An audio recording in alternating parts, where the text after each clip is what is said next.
சென்னை ட்ரஸ்ட்புரம் பகுதியில் 1000 விளக்கு தொகுதி திமுக வேட்பாளர் செல்வத்தை ஆதரித்து மு.க. ஸ்டாலின் வீதி வீதியாக பரப்புரையில் ஈடுபட்டு வருகிறார். அது குறித்த கூடுதல் விவரங்களை நமது செய்தியாளர் ரமேஷிடம் கேட்கலாம். ரமேஷ், தற்போது எந்த பகுதியில் ஸ்டாலின் பரப்புரையில் ஈடுபட்டு வருகிறார்?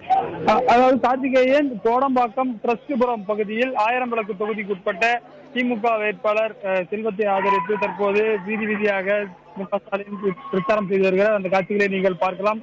குறிப்பாக அவர் செய்யக்கூடிய பிரச்சாரங்கள் பார்த்தீங்கன்னா அதிகமாக குடியிருப்பு இருக்கக்கூடிய பகுதிகளில் அவர் பிரச்சாரம் செய்து வருகிறார். காலையில் பார்த்தீங்கன்னா அண்ணா நகர் டவர் பார்க் அருகே இருக்கக்கூடிய அந்த நடைபயணம் செய்து கொண்டே காலையில் அங்கு நடைபயிற்சி வந்தவருடன் பிரச்சாரம் செய்தார்.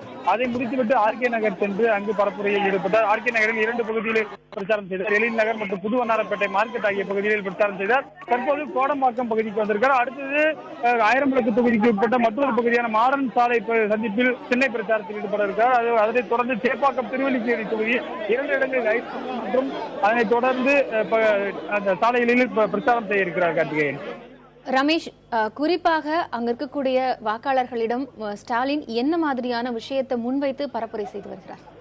குறிப்பாக அவர் எந்த விஷயத்தையும் சொல்லவில்லை. அவர் வாக்காளர்களை சந்தித்து நோட்டீஸ்களை வழங்கி வருகிறார். திமுக ஆதரவு அளிக்க வேண்டும் என்ற துண்டு பிரச்சனைகளை வழங்கி வருவதை நம்மால் பார்க்க முடிகிறது. இது மாறுபட்ட பிரச்சாரமாக இருக்கிறது. ஏற்கனவே இவர் நமக்கு நம்ம இது போன்ற விஷயை கையாண்டிருந்தார்.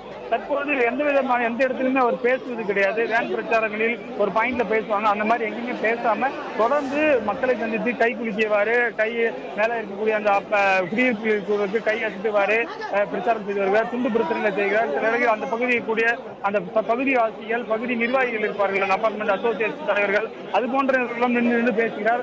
போற இடம் எல்லாமே பெரும்பாலான இளைஞர்களும் செல்பி போட்டோ எடுத்துக் கொள்கிறார். இது போன்ற ஒரு வித்தியாசமான முறையில் தனது பிரச்சாரத்தை செய்து வருகிறார் என்ற அடிப்படையில் நம்மால் பார்க்க முடிகிறது.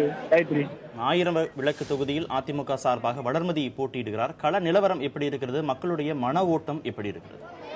குறிப்பாக அதிமுகவும் திமுகவும் சென்னையில் குறைந்த பரப்பளவில் 16 சீட்டுகள் இருக்கிறது. குறிப்பாக சென்னை பெருநகரத்தில் 2 சீட்டுகள் வருகிறது.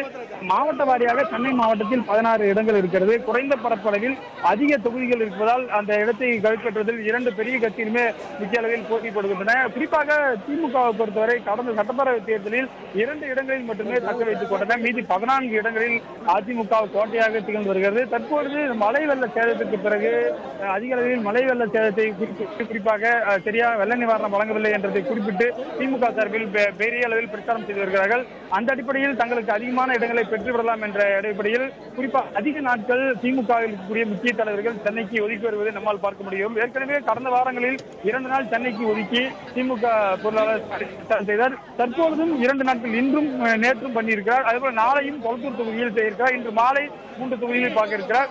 ஆக மொத்தம் இந்த சென்னை மாவட்டத்திற்கு மொத்தம் 4 நாட்கள் 8 தொகுதிகளாக ஒரு நாளைக்கு அவர் பிரச்சாரம் செய்திருக்கிறார். ஆக மொத்தம் சென்னைக்கு முக்கியத்துவம் கொடுத்து வருவதை 2 கட்சிகளையும் பார்க்க முடிகிறது.